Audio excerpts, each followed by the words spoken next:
was hoping to have a day off of videos, but this was pretty powerful, so I want to put this down. I'm thinking of my sister this morning. I don't know why, but as I was writing it all down, her name and everything just kept coming to me. So here's what I got. So I'm reading in 2 Corinthians 12, and I've heard these verses all my life, all my Christian walk, and it never made this kind of sense before. So 2 Corinthians 7, in the Amplified says, because of the surpassing greatness and extraordinary nature of revelations which I received from God, for this reason, to keep me from thinking of myself as important, a thorn in the flesh was given to me, a messenger of Satan, to torment and harass me, to keep me from exalting myself. Maybe it's because of what's happened to me. Maybe it's because I've been humbled pretty hardcore. This just made so much sense. I mean, I did a whole Bible study on why God, why. Maybe there's a purpose to all of this. And so here's what I wrote. Paul was saying that this was given to him so that he doesn't take credit and he doesn't boast of himself and he doesn't think of himself as more than what he should. Okay?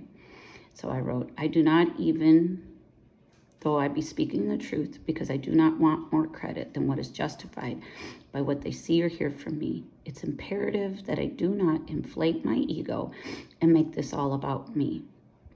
So my walk, my calling, my gifts that God gives me, whatever those are, honestly, I love the Bible. I love to research it. Is that a gift? I don't know. Whatever it is for each person. I think that's what he's talking about. So that we don't take credit ourselves.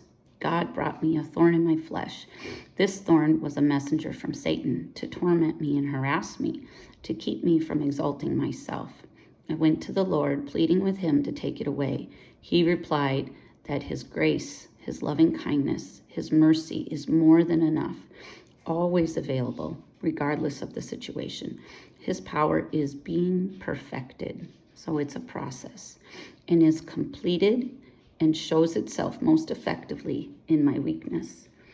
I am so hard on myself when a weakness shows up. I have lots of them, but I'm such a perfectionist that every weakness is like condemnation of my inability to do anything right and of my unworthiness and things. And that is not how God sees it at all. So maybe that's why this hit me so hard. Okay, so God's grace, God's favor, his assisting and strengthening his followers and his ministers to bear their troubles. My favor will bring you strength and help you through with your troubles. It is always available. His power is being perfected and complete to add what is yet lacking in order to render a thing full. This isn't because I'm a sucky person. It's to help me to become dependent and to work together. They use this word efficacious, and that means capable of having the desired result or effect, capable of or successful in producing the intended result. This weakness isn't because I suck. It's because I'm human. And if I do it right, I lean on God so that he can use my weakness and we work together. It's like I'm 3/4 whole and I need his part so that we can be combined together to make one whole. Fractions, you never get away from them in life. His power will be added to your strength so that you can be completely full. With you and he together, you will be able to make the desired result. You have to have both components. Your weaknesses are not something to condemn you. I've lived with this my whole life. My weaknesses are not to condemn me. Your weaknesses are to bring you closer to him so that you can rely on him. You must be dependent on him to be whole, to be complete. Things need to be removed, purged, cleaned out in order for God to be able to move more freely. God will use any method necessary to complete his work. If you work with him, you will have healing and favor. If you do not work with him, he will still move, but you will still have the hurt and pain that was coming regardless. You won't have the wisdom and understanding that is possible with submission and is necessary for you to move with God. So it's your choice what you want. Do you want healing or do you want to keep the hurt? Bitter or better? Of course it doesn't make sense and you cannot see where you're going. You're not in the driver's seat. Allow God to drive here. He will guide you through all of the potholes, bumps, and etc. to get you through this path you've been called to walk.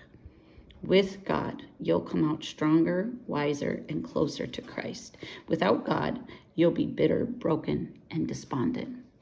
It's always been our choice, because if we were forced into this and we had to do this, it wouldn't be the same thing. But if we choose to go with him, if we choose to lean on him and have him help us, it's not that we're bad. It's that we're seeing how much we need him to be completely whole. When it says, be ye perfect as I am perfect, he's saying, be with me so we can be completely whole together. Because we are not enough on our own. That's why we always fall short. He's not saying you suck because you have weaknesses. He's saying, with those weaknesses, let us come together so that we can work together. Just like a teacher takes a student and helps them work on the things that they don't know. God is our greatest teacher. He shows us, hey, here's what you need to do. This is what you need to do. I can't do it for you. You have to do this or you won't learn. It's powerful stuff.